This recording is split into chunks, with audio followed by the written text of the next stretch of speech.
Mengapa mantan Perdana Menteri Bangladesh Sheikh Hasina dihukum mati? Mantan Perdana Menteri Bangladesh Sheikh Hasina dinyatakan bersalah atas kejahatan terhadap kemanusiaan dan dijatuhi hukuman mati. Sebuah pengadilan khusus memutuskan Hasina bertanggung jawab atas perintah penindasan brutal terhadap protes yang dipimpin oleh mahasiswa tahun yang lalu 2024. Perserikatan Bangsa-Bangsa PBB memperkirakan korban tewas mencapai 1.400 orang, sebagian besar akibat tembakan dari pasukan keamanan.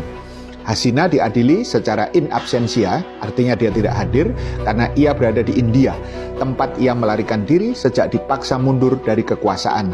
Dalam email kepada BBC pekan lalu, Hasina menyebut persidangan in absensianya sebagai komedi yang diselenggarakan oleh pengadilan boneka yang dikendalikan oleh lawan politiknya. Apa yang sesungguhnya terjadi? Pertama, Sheikh Hasina adalah Perdana Menteri terlama dalam sejarah Bangladesh. Ia menjadi ikon pro-demokrasi ketika bergabung dengan partai-partai politik lain untuk menentang pemerintahan militer pada tahun 1980-an.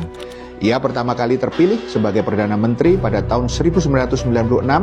Periode keduanya yang dimulai pada tahun 2009 menjadi kontroversial.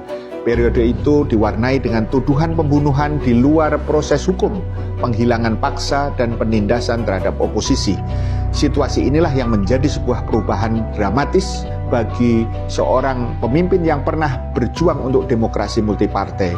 Hasina menyebut pembunuhan selama demonstrasi anti pemerintah tahun lalu sebagai tragis, tetapi secara tegas membantah secara pribadi memerintahkan pasukan keamanan menembak demonstran beberapa minggu sebelum dia melarikan diri.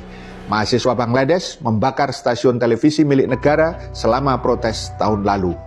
Ayahnya, Sheikh Mujibur Rahman, pemimpin kemerdekaan Bangladesh dari Pakistan pada tahun 1971 dan menjadi presiden pertama. Ayahnya dibunuh bersama sebagian anggota keluarganya pada tahun 1975. Hanya Hasina dan adik perempuannya, Sheikh Rehana, yang selamat karena mereka berada di luar negeri saat itu. Kedua, apa pemicu protes di Bangladesh tahun 2024 yang lalu? Adalah kemarahan kalangan anak muda di Bangladesh terhadap cara pemerintah membagikan pekerjaan. Sejak perang kemerdekaannya dari Pakistan pada tahun 1971, Bangladesh selalu menyisihkan 30% dari semua posisi ASN untuk veteran dan yang lebih penting keturunan mereka. Pada tahun 2024, ribuan pekerjaan diberikan kepada orang-orang berdasarkan keturunan mereka daripada berdasarkan prestasi. Dalam prakteknya, mereka seringkali merupakan pendukung Sheikh Hasina dan partainya Liga Awami. Bagi mahasiswa dan lulusan pemuda yang menghadapi tingkat pengangguran yang sangat tinggi, sistem kuota mulai dianggap sebagai tanda nepotisme di kalangan elit Bangladesh, bukan sebagai penghargaan atas patriotisme. Sejak pemerintah interim mengambil alih, sistem kuota telah dikurangi secara signifikan. Kini hanya 5% dari jabatan pemerintah yang diberikan kepada keturunan veteran perang. Pemimpin baru Bangladesh, Muhammad Yunus, juga telah sedikit menstabilkan ekonomi dengan meningkatkan cadangan devisa negara dan memperoleh pinjaman vital dari Dana Moneter Internasional IMF. Namun, Bangladesh, salah satu produsen pakaian terbesar di dunia, membutuhkan lebih banyak investasi yang sifatnya asing untuk memperbaiki ekonominya yang rapuh. Hal ini tidak akan terjadi selama kekerasan dan ketidakstabilan politik terus berlanjut.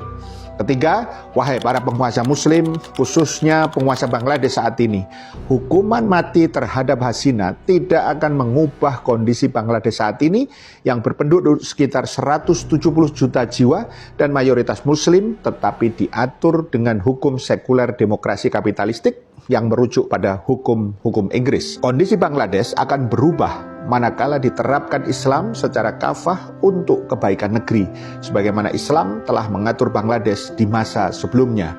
Hal itulah yang diserukan Hizbut Tahrir Wilayah Bangladesh, sebuah partai politik Islam ideologis yang dibubarkan mantan Perdana Menteri Hasina pada tahun 2009 karena dianggap sebagai ancaman terhadap keamanan publik berdasarkan Undang-Undang Anti Terorisme. Paham? Sampai di sini, salam melek politik.